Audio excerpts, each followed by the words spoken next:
film movers out there, welcome to another episode. Actually, this is episode 72. And today we have a special guest. I'd like to introduce my good friend, Sam Ali. Yes. What's up, buddy? Wonderful. Wonderful, wonderful. So for those of y'all guys who don't know, Sam is a well-known director, producer. He's well-known in the entertainment industry here in San Antonio, as well as in LA, in some parts of Hawaii, and also Rhode Island, if I'm correct? In New Orleans. And New Orleans, Yeah. New Orleans, all right? Sam was born and raised here in San Antonio. Yes. We're both 83 babies. Yes. My that's man, right. 83, best year ever. Legends were born that year. I have to say, we're on the cusp of X and millennials. We can just call ourselves Xennials, right? I don't know if that's a thing, but fuck it, right? It is now. We're Xennials. Xennials, there we go. Real quick, Sam, so from what I read about you, my understanding, you had a thing for film when you were 16. Roughly around that age, right? You were 16 years old? I mean, I always had a love of cinema, but I never thought of it as a job.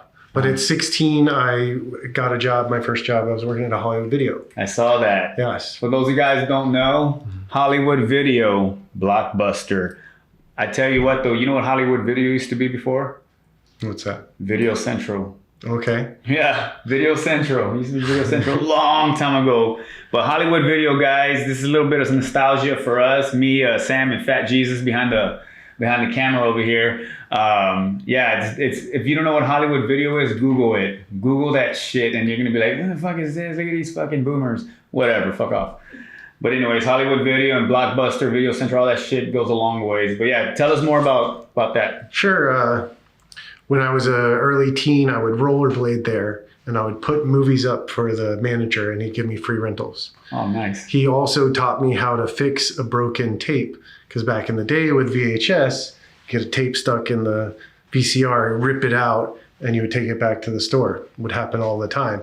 Well, he would tell me when they were throwing away the tapes, and I would dumpster dive, and I would collect broken cassettes, and I built a giant movie collection. Oh, really? Oh, yeah. So some of my first dumpster diving experience, then in high school, I turned 16, I was like, I'm going to get a job. So I worked there. And I remember the yearbook people showing up and taking my photo because you had to wear a tuxedo shirt with a vest and cummerbund. So they were trying to embarrass me by getting a photo of me in my work uniform. And you could have 3 movies checked out at a time for free as an employee. And you had to wait a month for any new releases to come out to get those. So that was kind of the first time I started absorbing a lot of media. I'd already been a huge Star Wars, Indiana Jones fan as a child, but really, kind of spun off into doing all the horror classics. That same manager introduced me to Kevin Smith films. Oh, okay. So I fell in love with Mallrats and Clerks and Chasing Amy. And about that time in high school was when Dogma came out. I remember going to see it the day it came out at the theater. I know it's about to be re-released finally really? after Harvey Weinstein sold it back to Kevin. It's kind of another big thing in cinema news. Those are some of my greatest influences: George Lucas, Kevin Smith. I'm thankful to Hollywood Video, which is a relic of today. But I went off to school in Rhode Island. Right. Graduated from Bryant University? No, I lasted about 2.5 years. Oh, you attended there? Yeah. Okay. Unfortunately, my mom got sick with cancer, and we ended up coming back to Texas. Oh, okay. And so I transferred to Loyola, New Orleans for about 9 days until Hurricane Katrina happened right after she died. And I ended up at Loyola Marymount. I know, a sob story. Please don't cry. Don't cry. Yes, don't cry. We love her. That's why I talk about her all the time. She's one of my biggest influence. She was a huge artist. She went back to school at a later age. I think she was about 45 when she started going to SAC. She graduated with honors. Oh, nice. Got a full ride to Smith College in Massachusetts. And I went with her while she went to go follow her dream. And that was when she got sick. And that's kind of how I ended up in Rhode Island. ended up, luckily, through the Common App, going to Bryant University. It's a very prestigious business school, but I left when things were getting near the end.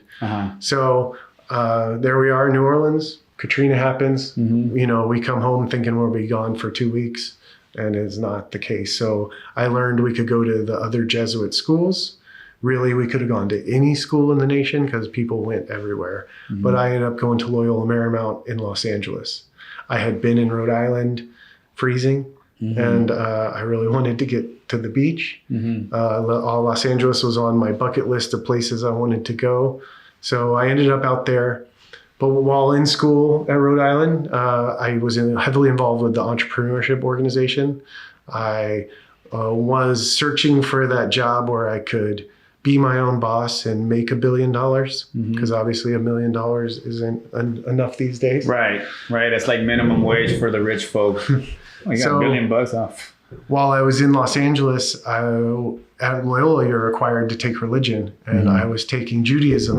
Oh, okay. My roommate was Jewish, and all the roommates decided to take the class together to share the book, because college books are expensive. And the professor one day, you know, offered an internship to the class.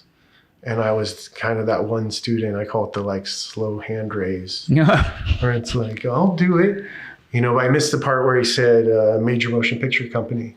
And I ended up interning at Capitol Films and Unity Film Productions. I did 2 internships, one with each, so I could double my hours, and was driving the executive producer around. I was running errands, I was reading scripts, I was writing coverages, and I suddenly learned, oh, like this could be a job. Like I could do this as a job. And I had been studying business. I was a finance major, and I was really miserable thinking, you know, I don't want to be a bank manager and I don't want to be a stockbroker. Right. But I learned most big time movie producers are finance guys. Once you're managing millions in dollars per project, you need to understand balance sheets and income statements and how to, you know, manage that type of funds. Right. And those budgets and all that. Exactly. Right. So I had this eye-opening experience, you know, in Hollywood. Oh, like this is what I want to do. It suddenly clicked. It was like, oh, I worked at Hollywood Video for my first job. I have this massive movie collection. You know, I'm an official Jedi Knight. I'm this major closet nerd. And so I tried really hard, and maybe too hard, to get the job. Okay. And ended up pissing off my boss and getting cut from my internship. No. And I mean, I'd been there for months, and summer was coming up and I was supposed to be graduating, and I thought, well, I want the job. You know, I'm working as an unpaid intern.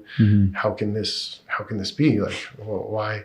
I need money. Like I'm struggling in LA as a student, and my whole world kind of crashed. And I left school. I had maybe like three or four classes to do left, and went home from LA with my tail between my legs that summer. And that summer I got a job offer in Hawaii.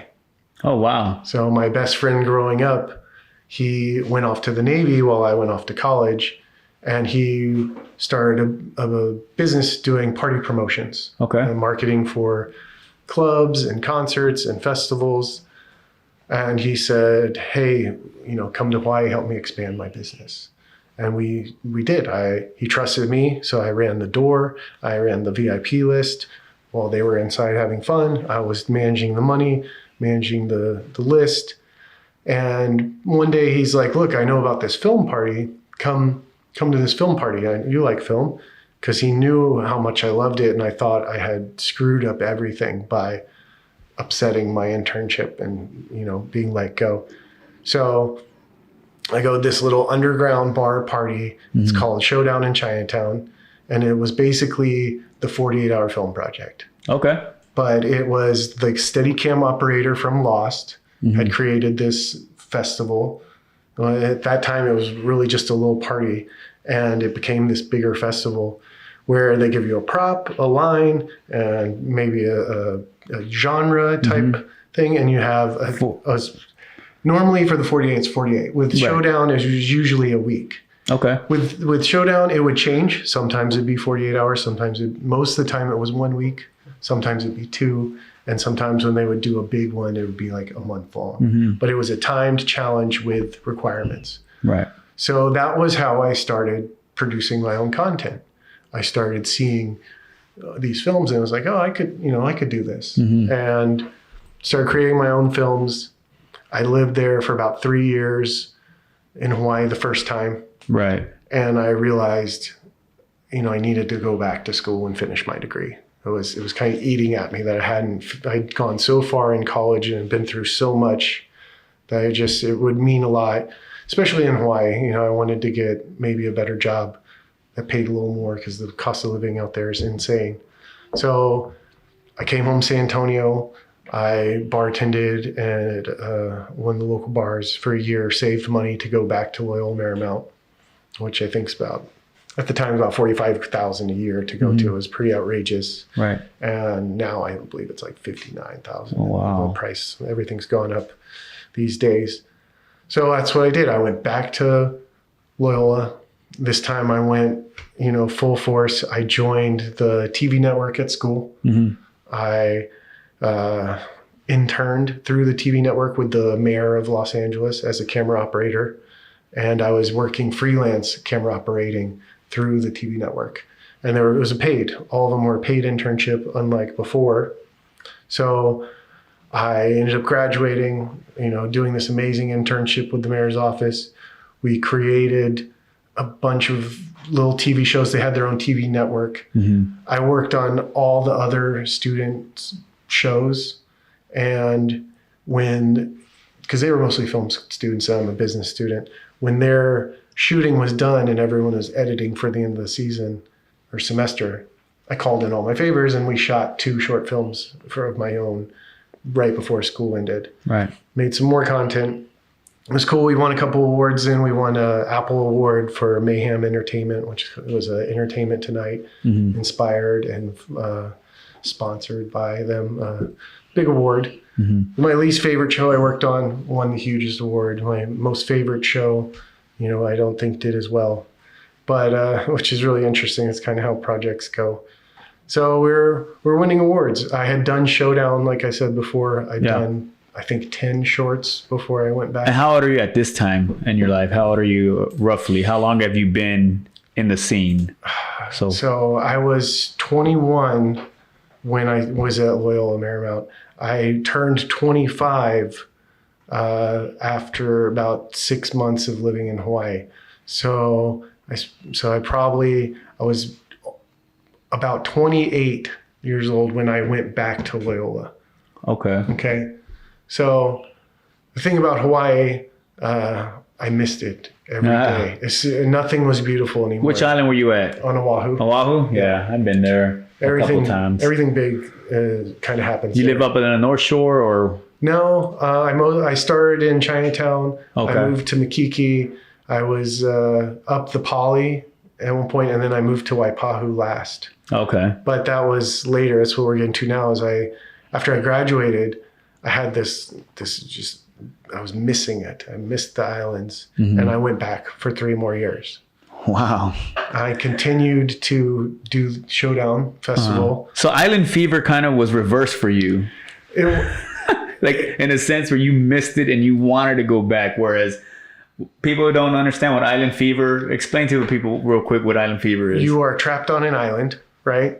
Like Lost. You need to get off the island for a little bit so you don't have this feeling of being trapped. Claustrophobic or something. Even though it's a big ass island, will still give you some little claustrophobia. You're like, oh fuck, I need to go somewhere, right? You can only go up so high in the mountains. What I would do was island hop. We had a sponsorship from the parties with one of the airlines. Yeah. It was called Go Airlines, and it was $50 a one-way flight. Right. And that was a way to kind of lengthen the Island Fever. Yeah. But it truly didn't get rid of it fully. Honestly, you're going from one big island to a smaller island. In some cases, you're like, oh fuck. But it's the psychological thing. Oh well, I'm not stuck here. And you got in a plane, it's making you kind of think, well, I'm flying elsewhere, but you're only going to a fucking smaller island. So at this time, I was freelancing I was the beginning of my freelancing time, my second trip to Rhode Island. I had become a paid camera operator in LA. Okay. And I'd learned a little bit about the unions. So I had taken film law and film business as my two electives. And they taught us all the laws, all the things about unions, why to join them. Really, it's for retirement and pension. Because you only want to do this for so long and then get paid for the rest of your life. It's a thing. And then about like how you can be union and do non-union films. A lot of people assume, oh, I'm SAG and I can never do a non-union thing, or oh, I'm IATSE and I don't do non-union. Not the case at all. You just lose that protection that you would have doing a union film. Huh. And I like to do both. So you're a switch hitter, Sam. You get burnt out if you're only doing giant films. You kind of get that feeling like, you know, I don't really care about this project. It's just a paycheck. And then you do these indie films where you're barely getting paid much, if anything. And you're like, I love this to death. This is where I can like cut my teeth and I can really do something artistic. We can be really creative. So later in my career, we'll get to, it's where I really kind of was doing both, juggling both. Yeah. But it was really important to me to learn those laws about the union, about producing my own content. So I'm in Hawaii. I was doing whatever video gigs I could get. I started mascotting. I've always been a costume character. Really? We threw parties and we would do theme parties and I would dress up and I was kind of the mascot of our company. Okay. So if we did a rave, it was like, oh, I'm a monkey. Or we did a black and white thing. I was like body painted with a toga and horns, you know. And so I became known as this master of costumes out there. And that has helped part of my art department experience here. But I was doing little camera op gigs, doing little like filming corporate stuff, working little events, pretty much anything I could. I managed Dog the Bounty Hunter's t-shirt shop on Wednesdays. Right. I was like, oh, this is film related, kind of like I should have worn my shirt today. And so that was interesting. But it was never a full-time job. It was always like a constant side hustle. Yeah. I think that towards the end of when I was in Hawaii, I had 7 part-time jobs at once. God. It was like I was doing promo as an actor, and then I was doing like freelance camera op gigs. I was mascotting, and there was various other things. There were so many other things, but it was a little bit of this, a little bit of that. I was going to other islands. We were doing events on Maui. We were doing stuff on Big Island. I think I've been to 5 of the islands while I'm out there. Now I'm assuming that you're getting paid for these jobs, because I was in Hawaii in 09 and again in 18. And when I was there in 09, it was expensive. Yeah. It's not cheap to live in Hawaii. It was extremely expensive. You work so much that you don't have time to like enjoy the beach. Right. You know, sure, I could go, but that's why I was doing so much just to get by. Hustling. Yeah. When I was there, it was, I don't know, like $6.75 a gallon of gas. Yeah. You know, a 1 studio bedroom apartment was over $1,000 a month. A gallon of milk was $5. Yes, I was about to say that. Yep. But in Waikiki, it was $9. Yes. Yeah. So now I can only assume it's probably $7 and $12 for a gallon of milk. That's just milk, guys. Don't even get into the eggs. Yeah. Anything in a jar or a can, like a can of corn, was $1. And because a lot of it, that type of product is all import. Exactly. It's all import, with the exception of seafood. So there were things I didn't eat. Like I love pickles. I never bought pickles in Hawaii. I love pickles. You know, it'd be like $8 for a jar of pickles. Yeah. So I love pickles. Shut up, audience. Yeah. Shut your mouth. So I changed my eating habits. I was always on a budget. I was always struggling to make rent. You know, I rode the bus for a couple years when I first started. I ended up upgrading to a moped. I was about to say, or a bike, I think the last couple of years I was out there, I got a car, and it was with my dad's help. He was proud of me for, doing so much at the time. You know what, son, I see you bust. Here's a car. Go ahead. Yeah. Shout out, Dad. Couldn't have done it without support. There you go. But I got over the Hawaii thing. Mm-hmm. You know, I did 6 years out there, and I learned. Jesus, that's an enlistment for some of y'all military folks. That's like a damn enlistment. I realized if I'm gonna go live on an island, let's go live on another one, because it can be just as beautiful, and we can, you know, stretch the dollar. So say we went and lived in Thailand or something. Oh yeah, and it's a lot cheaper. Yeah, it's so much cheaper in Thailand. I've never been. I'm still waiting. Fat Jesus is shaking his head. Yes, it is cheaper in Thailand. So I moved home to San Antonio. I tend to always come back here in between big moves. Home.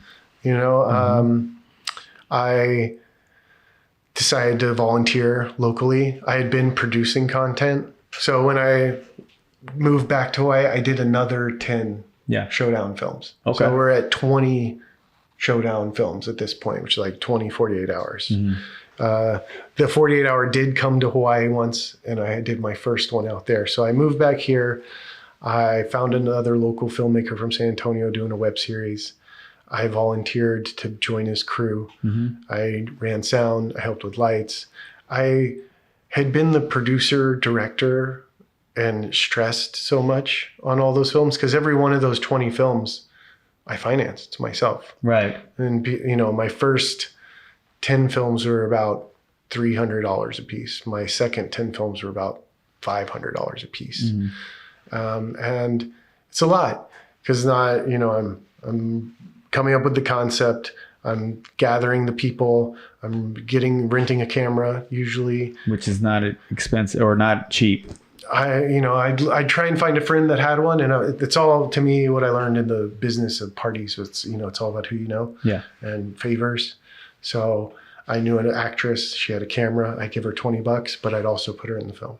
Okay. And she starred in probably 6 or 8 of my films, and that was huge. You know, my first film, I think, was on a flip video camera. It was from a wedding. My brother gave all the groomsmen flip video cameras at his wedding. So my first 2 or 3 films were on this little flip video. You guys probably don't know what that is, but it looked like a smartphone. It had a little USB thing that would pop out the side. And it was amazing little tool. Yeah. So I get back to San Antonio. I decide I don't want to produce anymore. You know, the stress of it. But I want to make films. Right. I want to be a part. I started volunteering around. This was also the time when the San Antonio Film Commission was having meetings. So we helped actually create an incentive here in San Antonio that you can add on top of the state incentive. And I was at those meetings that we voted to establish that, which was a really cool time. Great for San Antonio to try and help make us compare to other big time filming areas. Because we're a small market, very small market here. But Texas is a huge market, but city-wise, well, Texas in general, because it's a huge state. But I know right now they're trying to make it the next LA. We're on the up, California again, you know. But I can give you a little film history. You know, San Antonio was the largest film hub in the 1950s. Really? They made the most films, you know, about those big westerns like The Alamo, stuff like that was shot here. In the 80s, it moved to Austin. And then Austin became this giant film hub in the 80s, early 90s. Yeah, that's how it kind of got the nickname of, hey, stay weird, Austin, you know? They cut the incentive at that time, I think at the end of the 90s. We had a film incentive. They cut it, and everything moved to Georgia. Tyler Perry started his studios out there. So we were this great mecca film, and then we cut the incentive and stuff moved out east. Later, as the years go on, it was New Mexico and Louisiana became the second highest film incentive. Really? So that's why you see a lot of stuff being shot out there. Why is that though? Why do you think? It's the money. The money? So in Georgia, it's 30% incentive. And when they say incentive, it is a refund, like a rebate from the government. If you spend so much money here, you hire so much people here, and you shoot so much of the film here, we'll automatically refund you 30% of your budget. That makes sense why the MCU, Marvel, is always filming in Georgia. Right. Thunderbolts. You see that Georgia Peach in the credits. Yes, all of them. Infinity War, Endgame. So Wow. if you're going to make a $10 million movie and Georgia's going to give you $3 million back automatically, or Texas will only give you $2 million, which one are you going to do? It becomes a no-brainer when it comes to these giant extra budgets. money. Yeah. Yep. Because you can make anywhere look like anywhere America. Everywhere has the same strip malls, the same streets, the same houses. Yes. That's easy. There's a few things that, you can get on location. We're not going to get big mountains like if you went up to Montana, where they shoot some of Yellowstone, but they shot The Magnificent Seven in Louisiana with Chris Pratt and those guys. They went in and digitally put in the mountains. It's to make it look like Montana, but it was all in Louisiana. It's funny you said that because I know I mentioned this on another episode, but on the set of 1923 season 2, we shot that in Austin, right? Right. And when we went in, there was a warehouse. And I was like, well, that's a big ass warehouse. But when you walked in, they literally had a railroad. They had a ship. They had the anchor.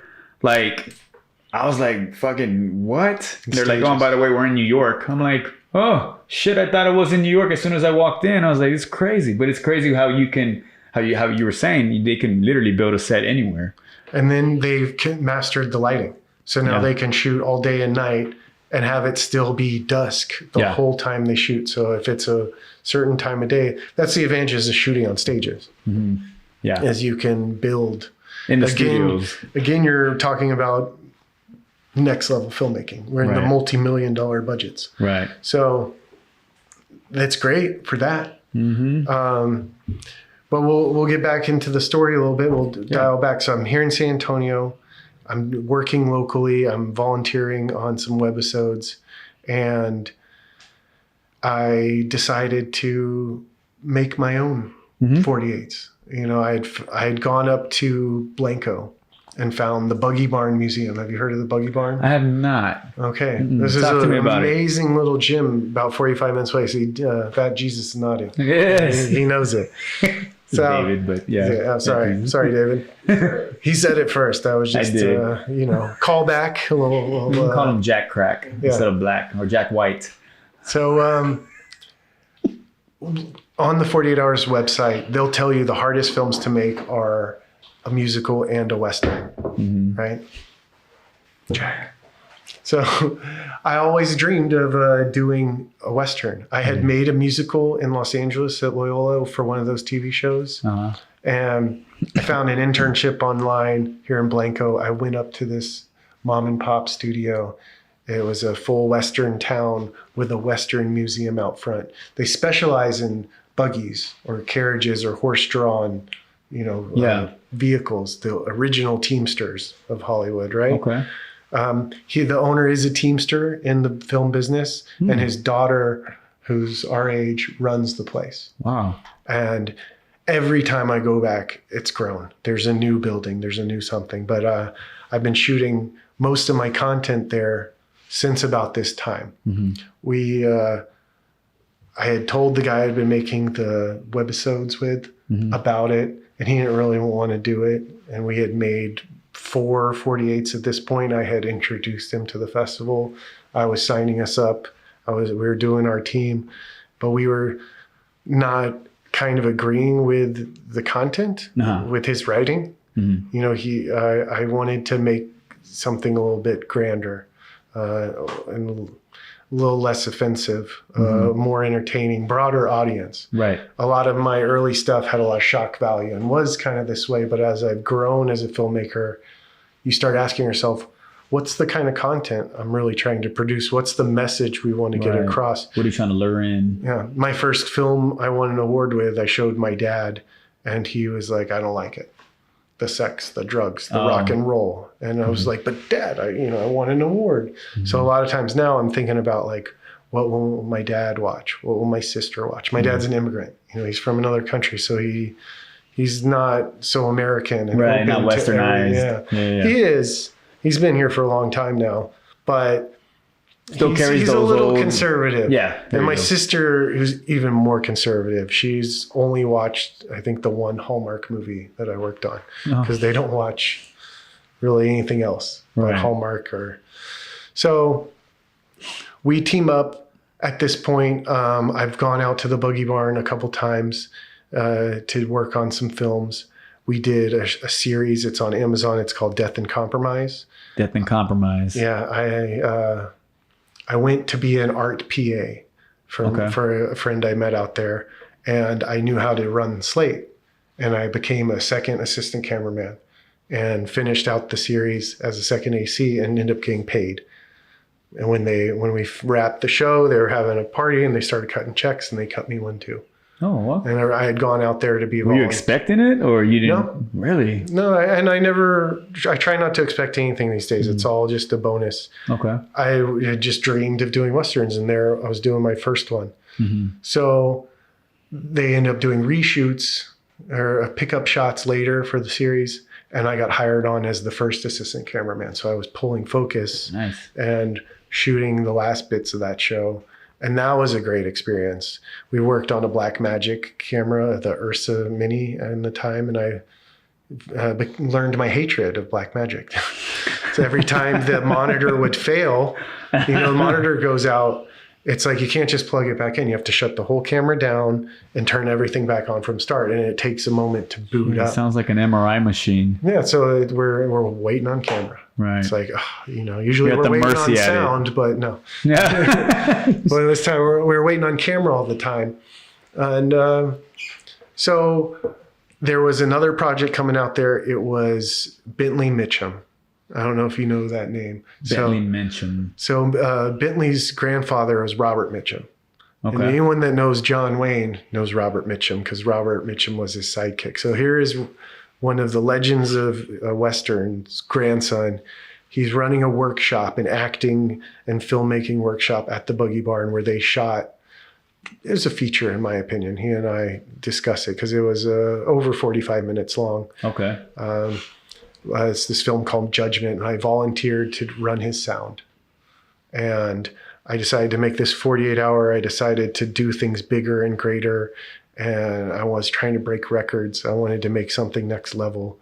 So a lot of people don't understand with the 48-hour film project, once you win the city, you move on to the next round, which is the Filmapalooza, which is all the cities it traveled to. I think it travels about 120 cities around the world. Oh, wow. The top 20 films in the world will go to Cannes.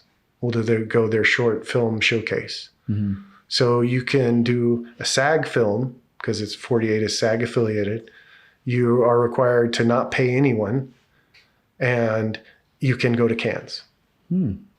Most people that I know that have ever won their city and gone on to Filmapalooza end up going and saying, this was an eye-opening experience, because they suddenly see the other content that's being put out by the world. Right. Your $300, $500 film that you made in your city, which was amazing, cannot even compete against films coming out of France and the Netherlands. Right. France and Netherlands give government grants to 48-hour filmmakers to make their projects. Oh, wow. So you're now competing against a $10,000, $20,000 short film. Opposed to a $300, $400, $500 one. Right. And there's a huge difference when there's more money. It becomes a one-sided contest. Right. And festivals can be that way. There's a lot of politics when it comes to festivals. And I'll try not to get into too much of that. But we ended up having Nick Stevenson, who was an actor from The Sun, play the bartender. So we had a name. We had Bentley Mitchum, was a great name. He was directing it. I designed it, I produced it, and we had 86 people, 6 horses and a dog on this film. And it was one of my greatest films. I still this day, one of my favorite shorts I ever made. It was called Wanted. I teamed up with another filmmaker who said, look, I don't want to do the 48 unless we, pre-write the script. Right. Which is a bending of the rules. A bending. Because you're supposed to write it in the 48 hours. Oh, okay. So that's how that works. And if you ever go to one of these contests, you'll see films that you're like, there's no way. Right. There's no way. And you kind of see that people bend the rules. And one of that guy that I had been volunteering with, he knew what we were up to, and he got us disqualified. He campaigned for us to lose after we had brought so many people together, and we spent $5,000 to make that film. Right. Which is more. That was more than what your usual budget would be, right, for any other film or feature. So I told you my first 10 were about 300. My next 10 were about 500, and then my next 10 after that were at least 1,000. 1,000 and above. Yeah. This one was 5, which was one of the most we did at that time, and then we did I think 3,000 on the next. Got it. But the next one we had Jesse Brago. Hey, I met Crucito. Yeah, Vatos Locos Forever. That's right. I met Rick Quaylar. He's a local casting agent here in San Antonio. He runs the San Antonio Fiesta Film Festival, music festival. It just happened about a week ago. For Fiesta, right? Yeah. But local film festival. I just had a film play in it. We met at a Gold's Gym, I think in a sauna, talking about film, and I showed him. That's not weird. Hey, guy. Rich guy sauna, right? Hey, where the producers hang out. Nice underwear. Right? This is where you meet you rub shoulders with the bigwigs. But I showed him Wanted. I told him what we'd done, and he saw how cinematic everything looked and the quality we had. We had 2 Sony FF7s shoot that. I had a Union Sound guy. We had a famous horse wrangler. We had the carriage being pulled with 2 horses. I mean, the opening shot just makes your jaw drop with this carriage rolling in. Really? You're just like, how did they do that? Yeah. And then they pull into town and it just gets crazy. It's like, where's this Western town? And then you got like 60 extras. You've got a bar fight. We threw a girl through a window. So we teamed up with Jesse. He didn't really want to act. He was interested in directing. Is what Rick told me. So he directed it, but then one of our main actors got sick on set and wasn't feeling well, and so Jesse ended up jumping in and acting in it as well. So I was so blessed and thankful. And same sort of thing happened. What we were trying to avoid was being disqualified. What we do is we'll immediately shoot. Right? A lot of people will pull their topics and they'll go home that night and they'll have like a writing session. Right. And then at 8 a.m, they'll get together and they'll shoot. Well, you've now wasted like 12 of your 48 hours by doing that. We had everyone at the Buggy Barn waiting, ready to go, because we're like, look, we're going to do a Western pretty much no matter what we pull. If it's a comedy, if it's a cop drama, whatever it's going to be some type of Western. And we've done that a lot. So we'll have gathered everyone. We'll send a PA to pick the topic. I won't go personally. I'll send a PA, let them draw it. They'll call it into us and we'll be on site ready to start shooting. Yeah. So, because we are usually wrapping filming when everyone else is starting filming. Okay. So we'll shoot, say, 8 p.m. till 8 a.m. We'll do like a 12, hope for a 12, maybe we'll go into a 15. But we got one of the judges from San Antonio to come on board to be with us, to make sure we didn't break any rules. And we ended up getting disqualified for a technicality because of what the judge told us. You're given a character, and we had the character as if they were missing. It's like their name plate was there. They said, "Where is this guy?" Like, "Oh, he's not Kinda here." like We said his name. Like a ghost. If we had just put a person sleeping there or a dummy even, we would have been fine. But the fact that we didn't physically show the character, we got disqualified. So here we go. Another one after that, $3,000 down. Huge disappointments. We let down Rick, let down Jesse. But, a lot of people... I'm sure there's like a learning curve from this, though. Well, a lot of people, the first time with Bentley, when we got disqualified, a lot of the team was upset because people just think it's all about winning. Right. And it's really not. It's more about making a great film. So when the creator of the 48 called me to apologize that he had to disqualify me because out of his hands, and he said, please keep making films. Right. And then when I went to the festival for the awards, even though we weren't going to win, or maybe we didn't know at the time, the people at the festival were thanking me that through it was they're like, we've never spoken to the creator, and Right. now we've talked to him thanks to you, you know, and we got a lot more recognition for getting disqualified Like the silver than we lining ever of it. did for actually winning. Right. And it caused a lot of rift with the team, and a lot of the team split in half over it. But it was every one of them's a learning curve. We Right. always learn something we did wrong on that one for the next one. So around this time, this is really what changed my life. Film at this point had always been a side hustle. I'm 10 years into creating films at That's a this whole point. decade, my man. Yeah. Yeah. And it took me about that long to take my content from looking like we shot it on your home video camera to looking cinematic. Right. There was a 10-year learning curve of how to make stuff cinematic. Right. And it's mostly about lenses and lighting, Really. right? And then the most important, Not angles, girls, not angles. yeah, it's about the focal lengths. It's about proper lighting. It's about colors, you know. You hear that for all my OnlyFans models that actually follow me? Like all three of y'all? Yeah. Okay. Most people don't realize that the camera, your eye sees at 50 millimeters. So most close-ups are shot at a 50. You know, That's crazy because I can see shit from a far away. Yeah. And especially if it's bullshit. So learning, you know, focal lengths and proper lighting and cinematic quality, how to, you know, make stuff appear in focus here and then out of focus behind you, you know, the type of lens you use for that to give it that quality. And that's what Rick was looking at when we showed him Wanted. And that was what we've continued to do since. So I signed up online for this program. You know, for 10 years, I was an award-winning film director. I'd won maybe 20 awards by Which that we're going to time. talk about a couple of, Yeah, or we're a few, gonna- several of these that you have here. We're going to talk about here. Yeah, I'm up to about 100. 100? About, you know, these are 3 of my favorite sitting in front of us, which they're nothing but a piece of paper.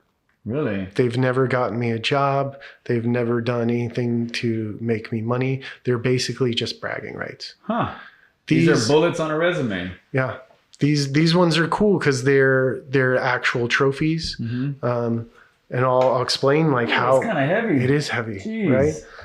How much does it weigh? This thing like 8 pounds, 10 pounds?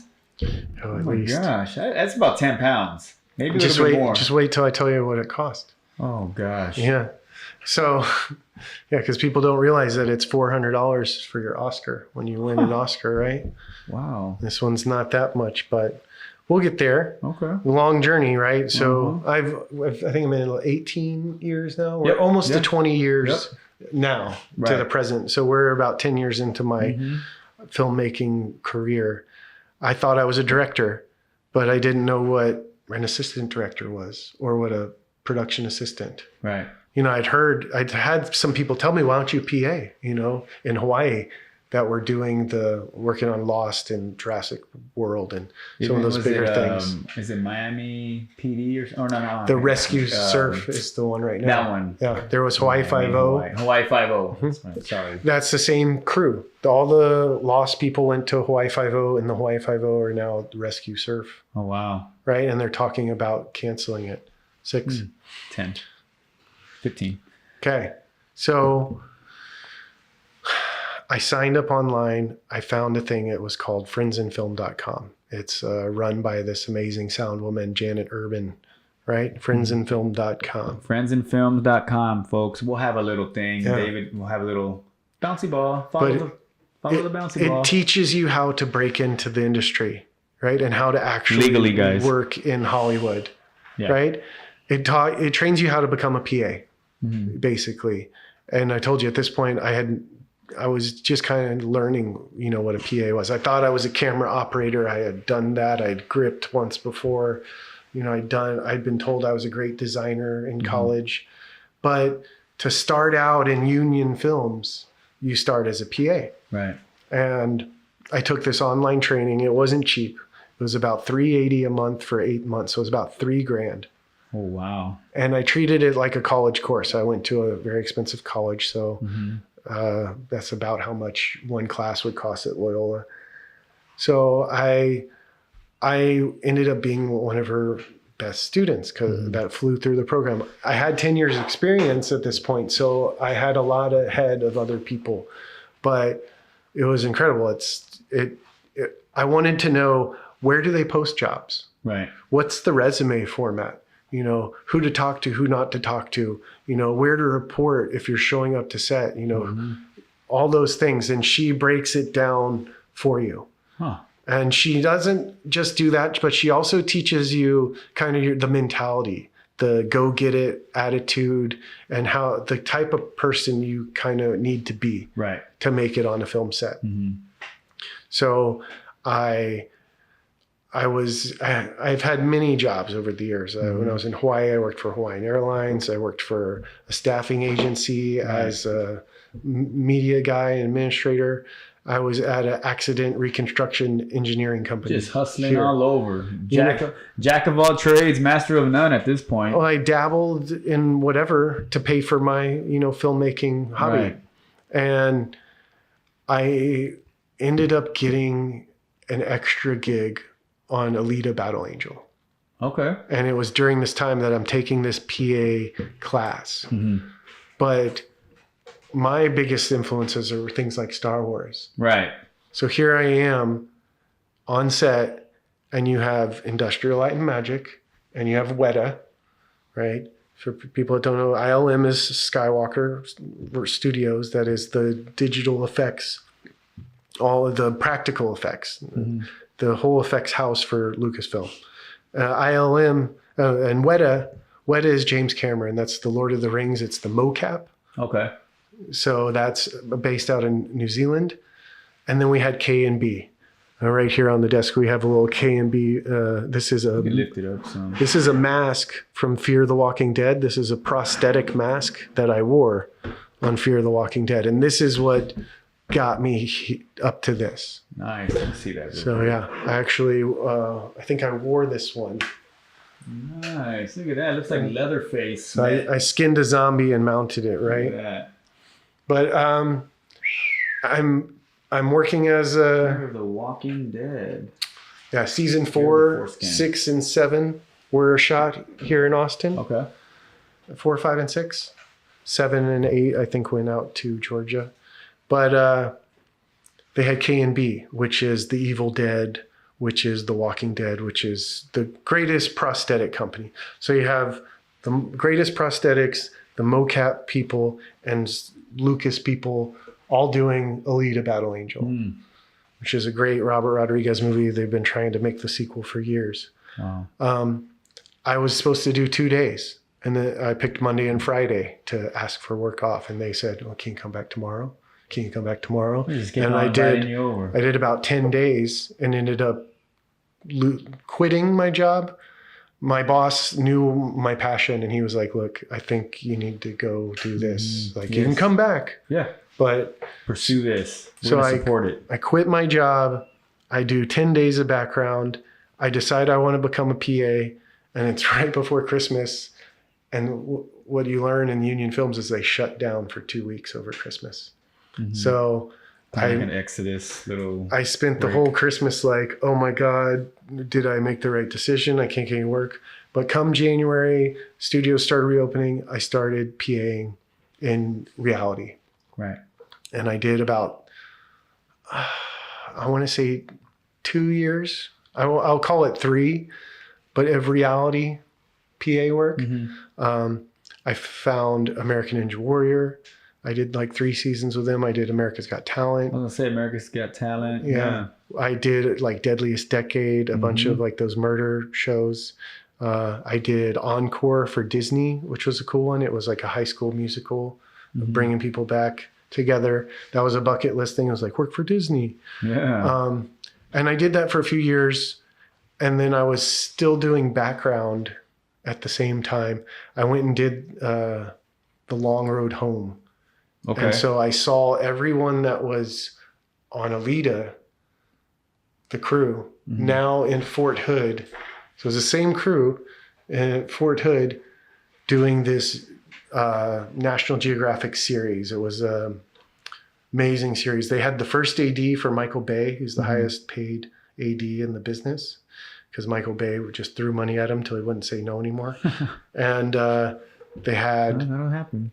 they had another AD. Two of the huge. Oh, it was Robert Rodriguez's first AD, and they would switch every episode. And so one day, I'm riding to set in the van. It's just me and the first AD, and I had pulled out my PA business card from my training. So I had resumes and business cards, and I gave it to the first AD, and I was like, "Look, I was on Alita. You know, his background. I've been PAing. I just did American Ninja Warrior. Here's my card." And that got me to work as an additional PA on the long road home. Nice. And I jumped up onto scripted sets. Right. Which movies and scripted television are pretty much the same thing at that point. The way they run it, the way they shoot it. And speaking of that, you're talking about sets and how you're moving up now. Let's talk about real quick your attire that you have on. Oh, yeah. So this is one of the last PA jobs I had. This is from Carry On.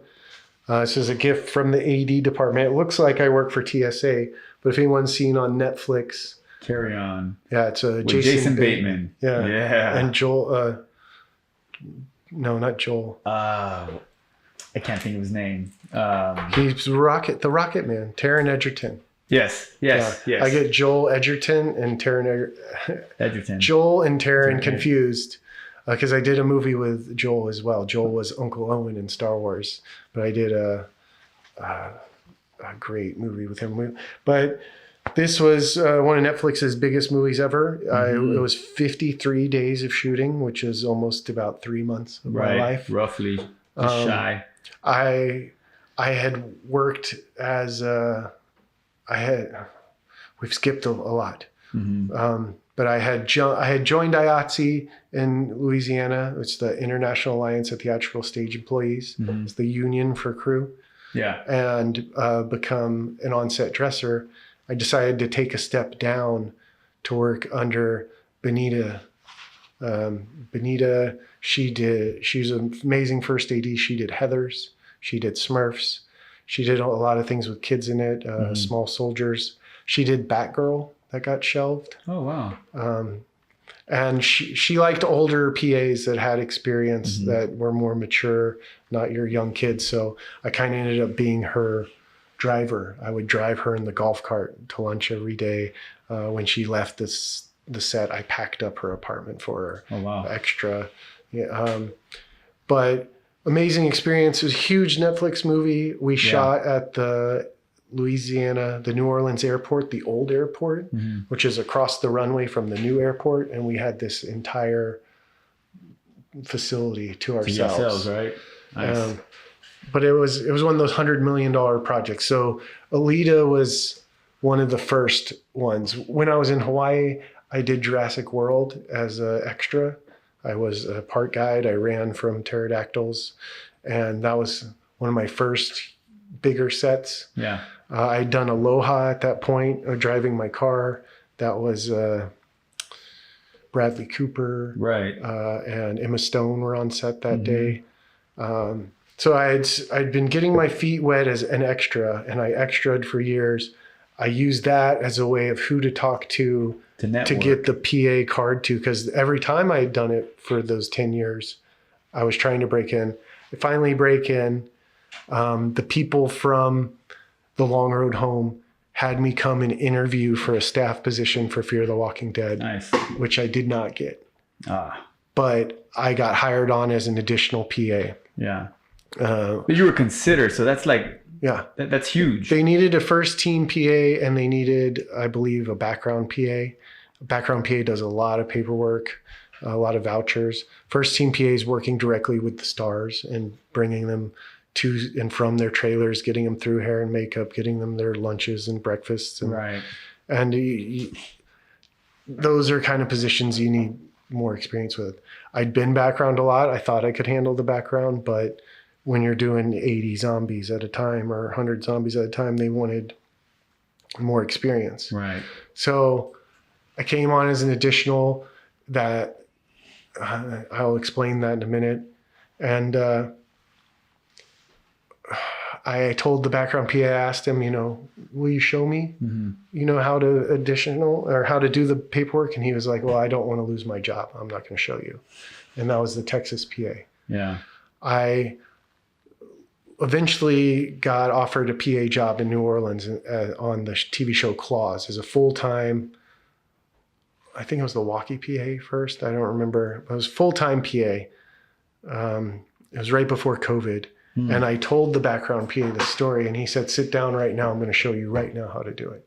And he just schooled you after that, huh? Schooled you, showed you kind of. It kind of showed the difference between the mentality in Texas versus mentality in Louisiana, where here people are in their little cliques and they don't want other people to succeed. But when there, it's like they want to help everyone. And it was really nice. It was eye-opening. So, and it taught me a lot about teaching others. Yeah. So I PA'd, did many movies, a lot of additional stuff. And then one of the special effects coordinators on the show called me in to do special effects and gave me a union job. It was on this Will Smith movie called Emancipation on Apple Plus. Okay. Working for this huge effects company. I finished that show out. Didn't end well. I didn't feel safe. It was right around the time Helena got shot by Alec Baldwin. And I switched into set decoration. I became an on-set dresser. Yeah.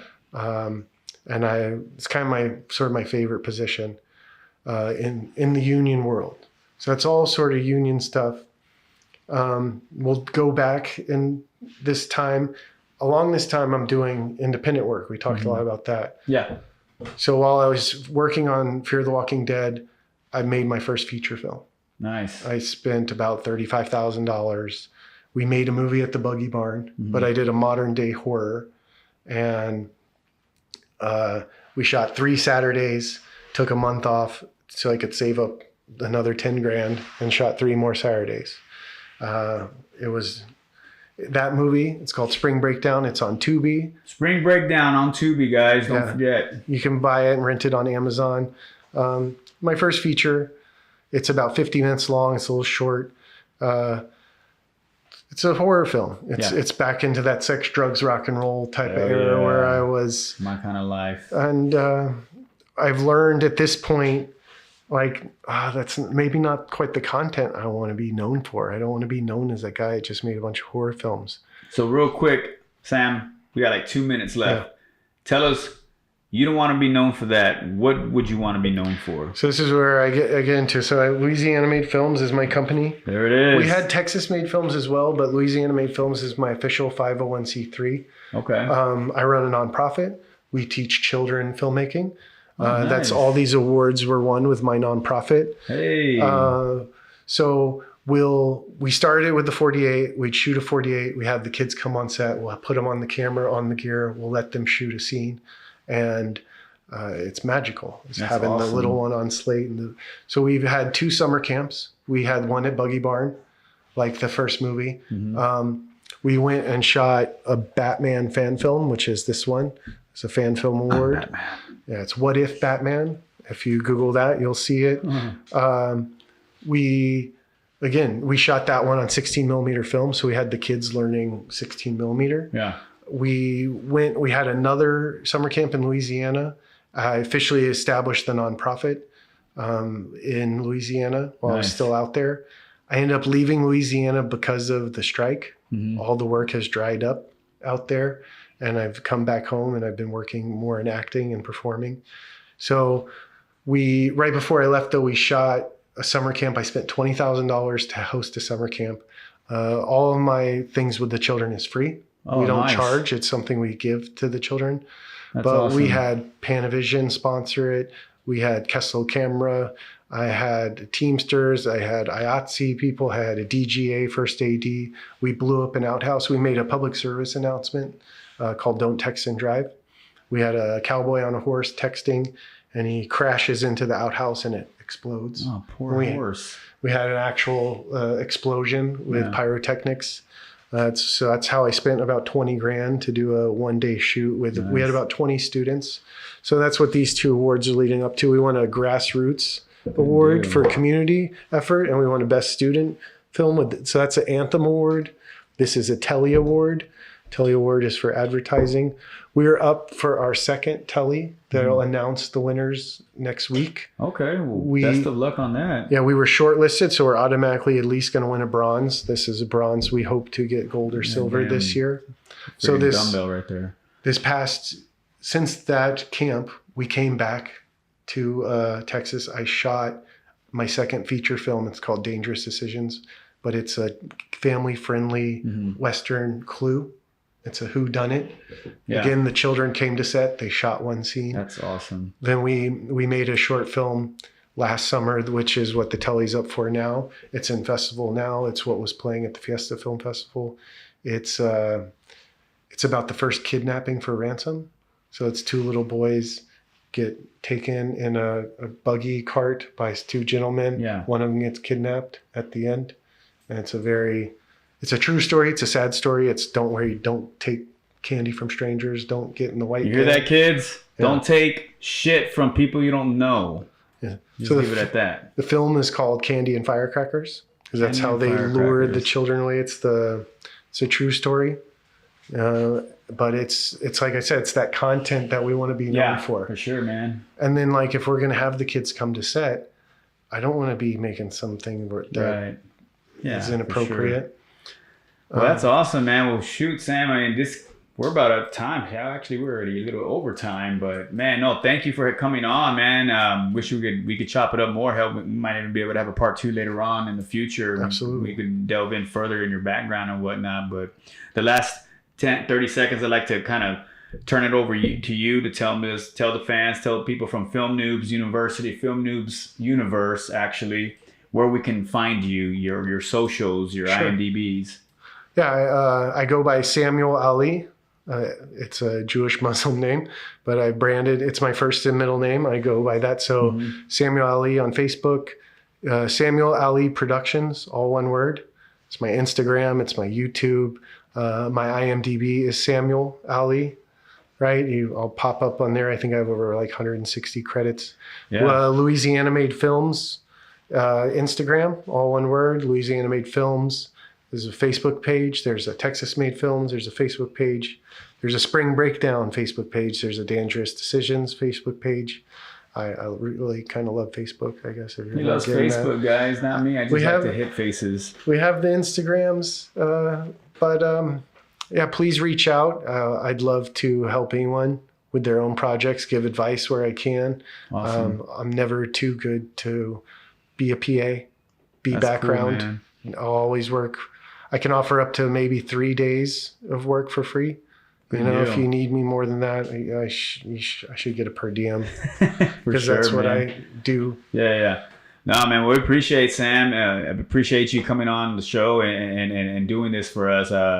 Definitely, guys, hit up Sam on all his socials. Also, too, you can find me if you're a new subscriber. I am Johnny Nova. One word on Instagram and on Facebook. You can follow Silent Flight Media on YouTube. To subscribe to Film Noobs, search Silent Flight Media and then look under Film Noobs, hit that subscribe button.